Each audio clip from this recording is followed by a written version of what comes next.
This is Realme 9 Pro Plus, and today I would like to demonstrate that you can add an event to calendar on this device. So to begin with, I'm going to quickly launch the Google Calendar app, whatever it is. So here you are. Then at the first step that you will need to take is to choose the date that you are about to create an event on.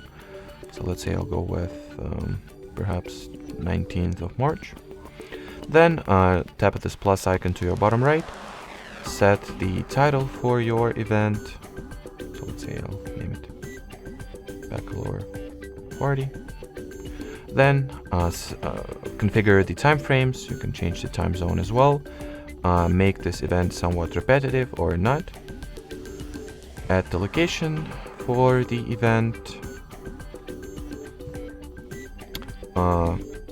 Choose when you would like to be notified about it, so 5 minutes before, 15 minutes before, or some custom timeframes perhaps.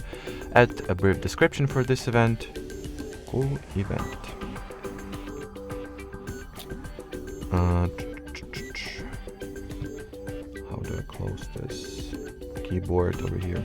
Alrighty. You can make it visible or not visible respectively, and switch it from free to busy mode. After that, you can just go ahead and save this event, and if I'll open up the monthly view, you'll see that, or not exactly monthly, whatever view that I'm going to use, you'll see that this event was successfully added to our calendar. Now you can tap on it and see some details of it, edit those details by tapping at the pencil icon, or remove this event entirely. Alrighty, so that will be it for today, guys. Thanks for watching, and bye bye.